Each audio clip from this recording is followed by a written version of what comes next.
আসসালামু আলাইকুম তেরবে কাবেরিত ওলেন শোভা। আমি শোভা। প্রিয় দেশ প্রিয় মানুষদের ছেড়ে ফিনল্যান্ডের ওলু শহরে এসেছি 1 সপ্তাহ হয়ে গেছে। কিছু মানুষ থাকে যাদের পেট ঠান্ডা তো সব ঠিক, আমিও কিন্তু সেই দলের মানুষ। আমি বেঙ্গলি ফুডের ডাই হার্ড ফ্যান, কিন্তু পুরোপুরি এক ভিন দেশে একা পাড়ি জমানোর পর খাবারের দেশের স্বাদ খোঁজাটা নেহাতি বোকামো। যেমন গতকাল সারাদিন আমি তেমন কিছুই খাইনি, তাই আজ একটু ভালো মন্দ রান্না করার চেষ্টা করলাম। ডিম ভাজা, আলু ভর্তা, সালাদ, আবার গরু মাংসের শুটকি। গরু মাংস খেতে আমার খুবই ভালো লাগে, তাই আমার মা আমাকে অনেকগুলো শুটকি দিয়ে দিয়েছিল।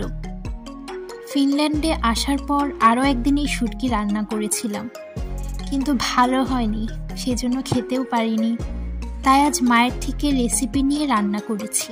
প্রথমে শুটকিগুলোকে অনেকক্ষণ সেদ্ধ করেছি, যদিও আমার মা বলেছিল এরপর ভুনা করতে, কিন্তু ক্লাস করে এসে এত ক্ষুধা পেয়েছিল, ভুনা না করে আমি সোজা পেঁয়াজ, রসুন, তেল, মশলা দিয়ে আর অনেকটা পানি দিয়ে বসিয়ে দিয়েছিলাম।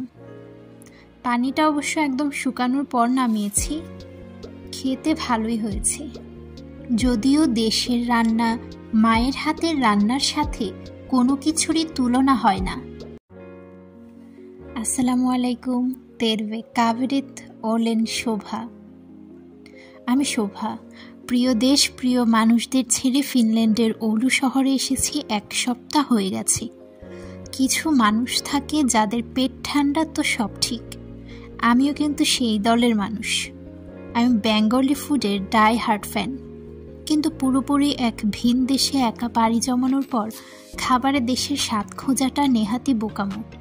যেমন গতকাল সারাদিন আমি তেমন কিছুই খাইনি, তাই আজ একটু ভালো মন্দ রান্না করার চেষ্টা করলাম। ডিম ভাজা, আলু ভর্তা, সালাদ, আবার গরু মাংসের শুটকি।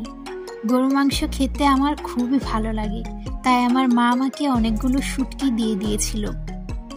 ফিনল্যান্ডে আসার পর আরও একদিন এই শুটকি রান্না করেছিলাম, কিন্তু ভালো হয়নি, সেজন্য খেতেও পারিনি। তাই আজ মায়ের থেকে রেসিপি নিয়ে রান্না করেছি। প্রথমে শুটকিগুলোকে অনেকক্ষণ সেদ্ধ করেছি, যদিও আমার মা বলেছিল এরপর ভুনা করতে, কিন্তু ক্লাস করে এসে এত ক্ষুধা পেয়েছিল, ভুনা না করে আমি সোজা পেঁয়াজ, রসুন, তেল, মশলা দিয়ে আর অনেকটা পানি দিয়ে বসিয়ে দিয়েছিলাম। পানিটা অবশ্য একদম শুকানোর পর নামিয়েছি। খেতে ভালোই হয়েছে, যদিও দেশের রান্না মায়ের